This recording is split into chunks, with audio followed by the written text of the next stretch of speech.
Hey everybody, welcome to the show. I'm Trey Scott, I'm Chance Scott. and we're here to talk to you about what happened last night. Don't know exactly when you want to see this, but what happened Thursday night against NC State, the Pirates' no, not the home opener, but the season opener. Pirates falling a tough one, didn't really get it going early, and it really cost them in the end. Chance, you were there, you covered it exclusively. Let's go ahead and open it up. Yeah, man, it was a tough game. I think when they go back and watch the film of that game, they're going to see a lot of points where they could have took control of the game and won the game. Mm-hmm. I feel like, we're going to talk about it later, but that first quarter was just so much damage. There was nothing good, but they found a way to get through it. And if you would have told me at the end of that first quarter, I was texting you 17-0, I was thinking we're about to get blown out by 40. We find a way to make it a one-possession game with a chance to win it. And fall just short. I like what I've seen in the last 45 minutes. Man, that honestly, like you said, last 45 minutes, that offense was a collegiate football offense that was moving the chains, man. I mean, they really looked good. They didn't have that many negative plays, but when they did have the negative plays, it'd be negative, then boom, Hauser just drops back and hits the first down easily. Like his poise and finding his guys, no matter who it was very, very, very impressive. The Pirates have a lot to build off of. Yeah, that we talked about this offense all season. Like this could be the best offense ECU's had in years, and it showed that last 45 minutes. And the defense, we were questioning a lot of them. And I agree, we questioned it. And to me, they've got to be MVPs of the game. I mean, they keep you in the game, and you go 4 straight drives with 3 and outs, and they only give up 17 in that spot against a away atmosphere, sold-out crowd. Those guys showed up. Yeah, they did. They played ball, man. They gave the team a chance to win. I thought they had some stupid penalties, and it's going to happen. But some of it was just some bonehead penalties. And I don't even know if them penalties I saw even affected the game because I think the kicker missed both the field goals where the penalties were. Yeah. Maybe not. Maybe they ended up scoring a touchdown on one of the drives. But I seen some bonehead penalties, but I'm with you. I thought this defense was the question mark, and I don't know if it is anymore. They play ball. Yeah, Josh Aldridge, what a game from him. Yeah. His first game as DC here, and it was super impressive. I don't know if I could have expected much more from him, to be honest. Yeah, man, Tegan Wilkes looks good, man. Yeah, he was hitting dudes. We're lucky to have Jamari Riddle this week. He got away with one, I think. Yeah, I think he did too. But the refs got it right. Yeah. If it was been the other way, we would have had to said the refs got it right. Yeah. And ECU's fortunate on this one, and they're on the fortunate side. All right, what are we talking about first? Man, I got some stuff from Adam, our photo guy. He was down there. He got some really cool videos. I'm ready for those to come out. But his big points from being on the field was they got to start faster. They got to start cleaner. And the offensive line, he said being up close and personal, some of those guys were getting bullied. And we'll talk about later. There were some changes that went on, and the offense looked different with those changes. So how does the offensive line coach, how does Blake Carroll kind of go about those permanent changes?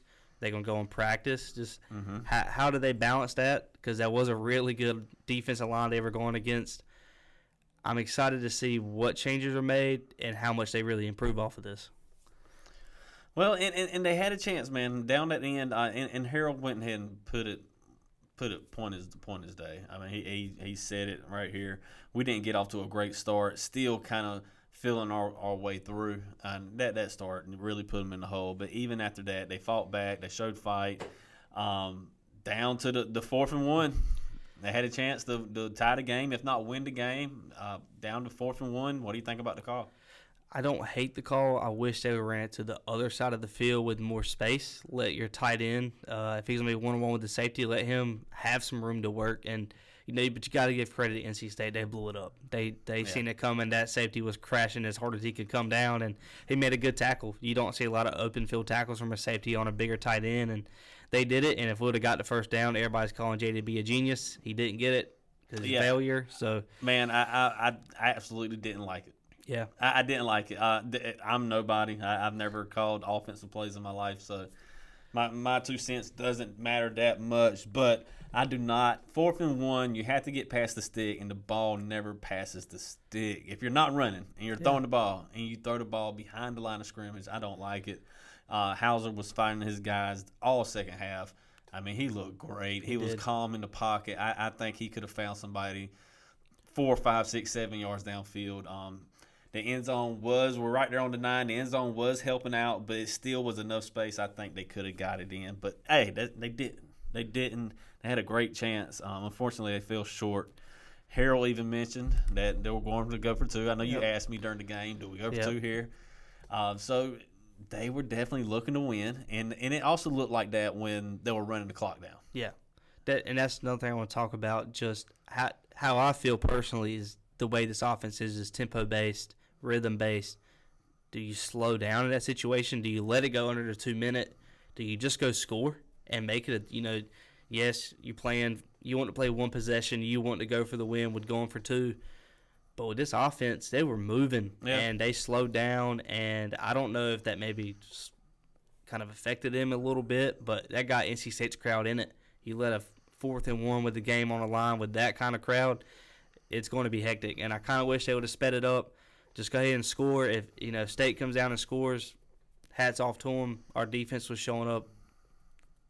I think this is something Blake Carroll's going to kind of take and learn from. The timing didn't bother me as much because I know at the end of the day, the only things that matter was scoring.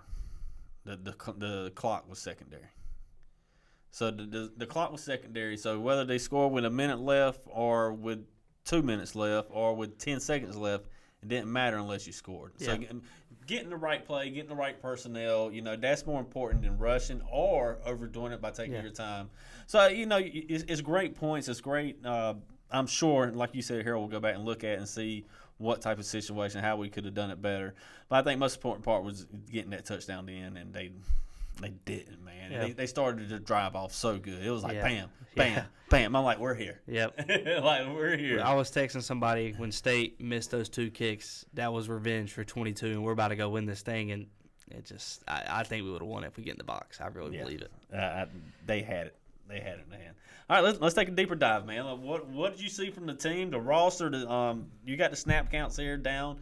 Who got the snaps that you didn't think was going to get, or did it work out like you've been seeing at practice? Yeah, quarterback, obviously, he's going to play the whole game. But obviously, yeah. What a game from Caton, man, to how bad that offense was in that first quarter to still put up almost 400 yards and 1 touchdown. He goes 30 for 44 with a poise and a confidence that was like nothing I've kind of felt in an ECU quarterback since Holton was here.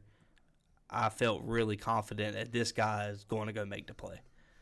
The running backs, we kind of seen what we expected. It was Montgomery, he got to start. I was a little surprised. I thought they were going to go with Marlon just because he's a senior, but he got 31 of the snaps. Parker Jenkins 27, Marlon going 18, but he did have the touchdown. Wide receivers, we got to give a huge shout-out to Yannick Smith.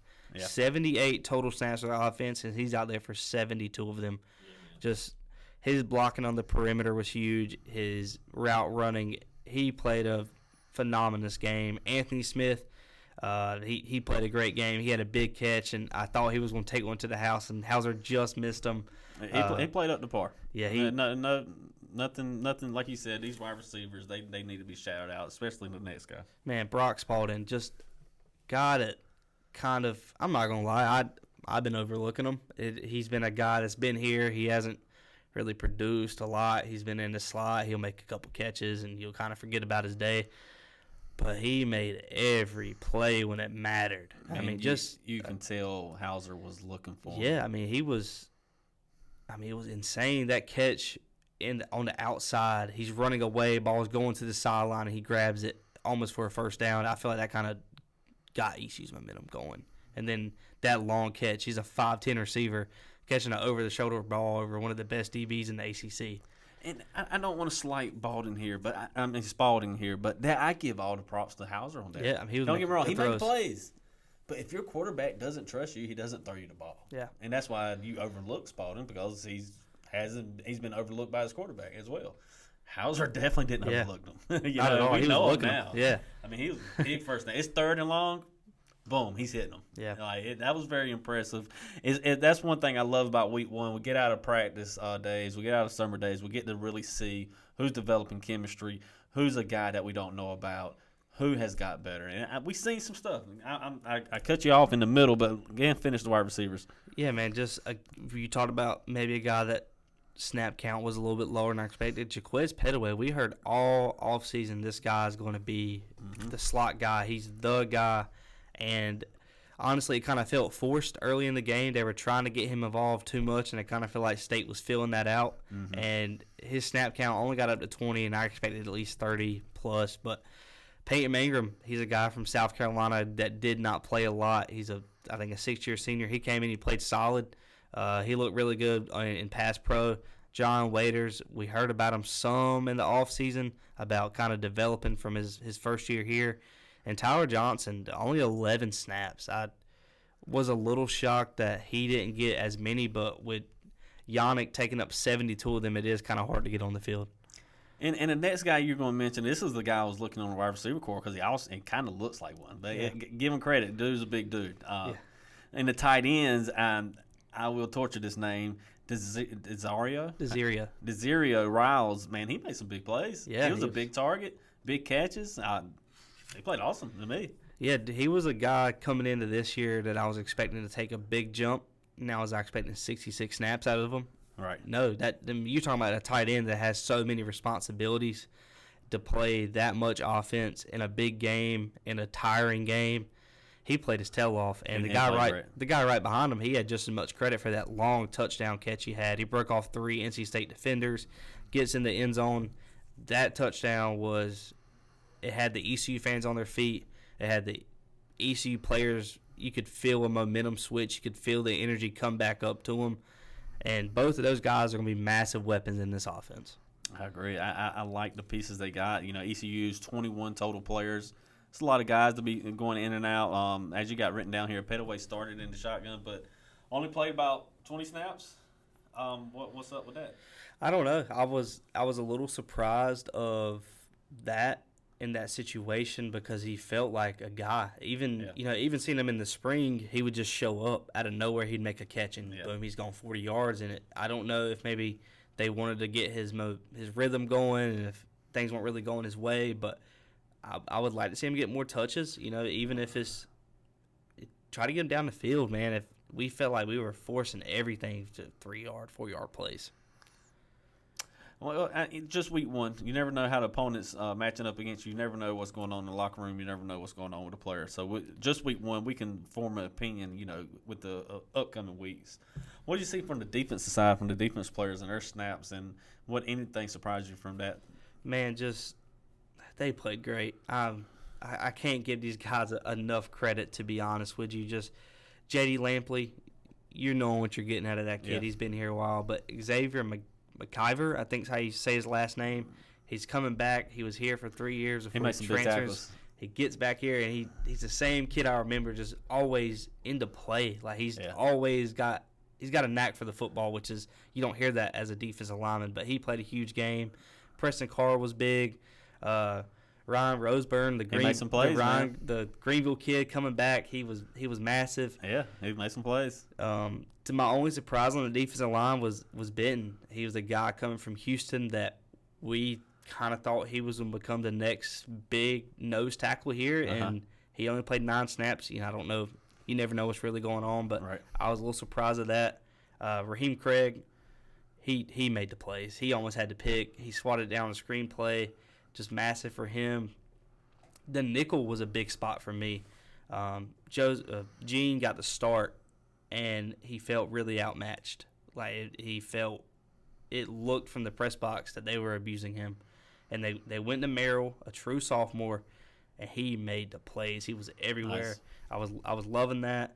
The CB room, they played well. I was worried. We talked about it. We were a little worrisome going into this, and Rashida Reason was what we heard. Jordy Lowry, man, that guy made some tackles. Mm-hmm. He was everywhere. Chance Graves, he played a big 26 snaps, giving those other guys some time off, and Tamir Brown played 17. I was expecting a little more out of Tamir. He's an older guy. He's been in college football a long time. I think he's still kind of becoming a true cornerback. I think it speaks to the other guys too. Yeah, they play real good. They play real good, and that's something they talked about in media day was the corners have been very impressive during the spring. So I think that speaks to the talent there.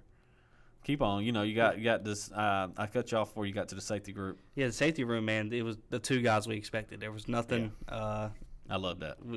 I do too. Riddle, he was known as the guy. True freshman last year, made a lot of big plays, and he looked good in this game. He got burnt twice that I remember seeing. Now that might not have been on him. It could have been a different pass coverage, but he was the closest guy. In he there. got the blame. Yeah, he's gonna get the blame. Safeties always get the blame. That's what they do.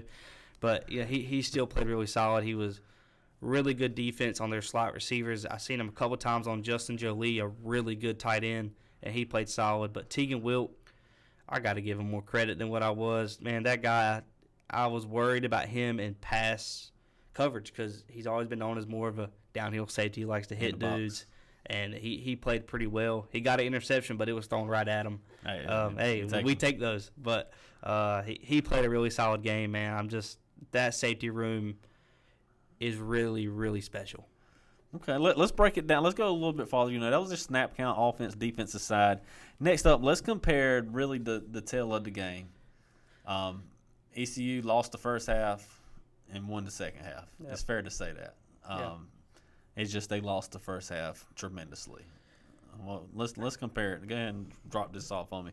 Yeah, man. We got the first half up here, but we were talking about it before. I want to dive into this first quarter. Okay. Okay. Total yards: NC State 144, ECU 8. 8 yards in the whole quarter. That cannot happen. They were 0 for 2 on third downs. Their first 4 drives are 3 and outs. My biggest part of this quarter is we talked about it, but 12 minutes time of possession for NC State, 3 minutes time of possession for ECU. If you're doing that in the first quarter, it is tough to win in that environment. You got to give credit to NC State. They came out prepared. They were ready for this up-tempo offense. And, for the first 15 minutes, they were dominating. And that carried on into the second quarter. ECU did make some adjustments, but they were still out yardage 252 to 133.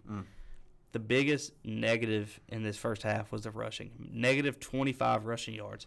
Now, some of that comes off the snap over Caton's head because sacks count as negative rushing yards, but it still was ugly rushing. Everything was lucky to get a yard. If you get to the line of scrimmage, it was a solid play, it kind of felt like. Still down 9 minutes in the time of possession battle. You're a football guy. Yep. If you got the ball the most, usually you're doing something pretty well. So there's a lot of bad things in this. I think this first half was an eye-opener to Coach Baker and to Coach Harrell. I mean, this is his first game as the head coach. It's different when you're the interim. He had nothing to lose. If he gets the job, he gets it. But you've seen his adjustments, and that's what I love to see. His adjustments going in the second half was amazing, and we're about to talk about it. But I love the way they came out with fire. So what was the big adjustment he made in the second half? What was the difference? Well, I know he changed the lineman. Was that the biggest? Yeah, that was two of the big ones. They moved off of Kyle Long, and they put him a Panda Askew, Conley guy, and right tackle Cooper Travisky. I don't know. His last name's crazy, but and then they put in Bryce Weaver, and those two guys instantly made a massive impact. Total yardage in the second half, ECU 281, NC State 171. Yep. Rushing, ECU 55, NC State 28. Passing, ECU 226, NC State 143. Time of possession, ECU 17-45, NC State 12-15. That's the offense that we talked about. Yep. And you've seen it, the vertical shots. They started taking more shots. And the defense improved in the second half too. Obviously, when NC State was 6-10 in the first half, then coming back and being 1-5 on third downs. Yeah, the team turned it on in the second half, and it might have been the offensive spark. Yeah, but can't speak how much you really would like to see that in the first half though. Yeah, I would have liked to seen some more shots in that first half, but that could have been them not. The O-line was getting kind of cooked. Caton don't have time to throw the ball. He's getting hit. Can you really take a shot without throwing an interception? Can you take a shot without getting hurt? So that could have been a part of it, but I still would have liked to seen this offense do what this offense was made to do, and that's go attack the field. You were lucky on one thing. I got to listen to the commentary, and man, they were definitely State fans, and it was terrible. I heard it was terrible, terrible. But all right, so where do we go from here? That's their first half, second half. Where does ECU go from here from week 1 to week 2? What needs to be changed? What's a permanent change, and what needs to be tweaked? Yeah, lucky for ECU to have their FCS game in week 2. If you're going to play a big week 1 game, you need to have a win in week 2. That's what you need. And they get that. They can use this Campbell game to test out who's going to be a dog, who's going to play, who's going to step up in the big moment. And I think you've seen that some in that second half. Guys like Spalding stepped up. Guys like Bryce Weaver and Panda Askew stepped up. And Coach Harrell said the biggest improvement happens after game 1 or loss, and both were true tonight. And you see that all the time. And I expect a big step up. I think we see Caton start with rhythm instantly. It's not got to find the guy. They know he's the guy. They seen it. I think at this point, Caton's going to go out first snap gunslinging. The offensive line's fixed. Don't have to worry about your backside. Don't have to worry about them coming up in the middle. You're comfortable. You can sit in there. You already seen that your guys can make plays. Like, this should be a no-doubt blowout. Yeah, it should. And if it's not, there's going to be this podcast next week. It's not going to be fun. If it's not a complete blowout, 40-point blowout, if I don't fix it. If I don't see Raheem Jeter in the fourth quarter, we're going to be in here talking about this season could get ugly. Mm-hmm. That's truly how I feel. But one quote that really stuck out to me was Brock Spalding. He was at he had a really big game, but he didn't say. He said he did his 111th. Caton was doing his 111th, but we didn't do our 11th. They weren't playing completely as a team. And his quote was, "It's disappointing. They have rules on the team, and Rule 6 is Pirates don't beat Pirates. We're better than that." So that means they know that, hey, we shot ourselves in the foot. Mm-hmm. And nothing going into practice next week, the leaders on this team is going to really step up, and you're going to find out who wants it. Yeah, you're going to find out who won't pull in their 1-11 too. No, that all-22 never lies. That eye in the sky, it never lies. It won't tell you no stories. All right, so final takeaways. You got ECU, they outgained State in the second half and showed they really showed their potential. We've seen their offense. They can hang. Yeah. Power 5 team, ACC team from Raleigh, whatever you want to call them, little brother. They can hang with them. Yeah. And we knew that. We knew as a program they can hang with them. But going into week 1, transfers, freshmen, whatever, at the end of the season and the beginning of the season is two totally different things. Yeah. So seeing this, getting the confirmation that this is going to be a good season. Yeah. What did you get from it? I'm taking that 45 minutes that we've seen. That's what I'm taking away from this game. The first 15 minutes, you do got to take that into consideration. But when you take out that quarter, it's a great game. It's a game that ECU could have won. ECU should have won, in my opinion, if they take away that first quarter. But I'm excited now. I was already excited, but it's like, all right, 17-0, they didn't quit. Exactly. They didn't quit. We cover high school. 17-0s. We've seen it week 1. They quit. You see that in a lot of teams. It's not just high school.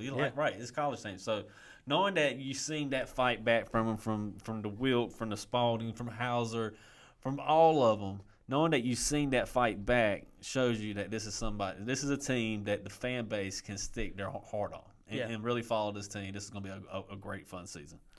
Yeah, man, that's kind of what I take away from this game. It feels like Campbell should be less about Campbell, more about ECU. And that's what I want to see. The penalties, we didn't really get into that. There were some big crucial penalties in that game. Yeah. You clean up those. You clean up your issues on the offensive line, and you get ready to go to Coastal. And that's a big road game. And if you win that game, you're 2-1 against probably a 2-0 BYU at home on a Saturday, packed out crowd. And you could instantly kind of forget about this state game if things kind of go your way here. You never know. Never know when never doubt the Pirates, baby. Never doubt them. Hey, man, that's all we got this week. We're going to have you updates on the Campbell game, how practice goes this week, any press conferences, any news. We got you. The Pirate Pulse. You can find us on Twitter. You can find us on X, which is the same thing. Find us on Instagram. Find us on Facebook. Find us on YouTube. We got everything you need and everything that's out there for ECU Pirates. I'm Trey Scott. I'm Chance Scott. We'll see you next week.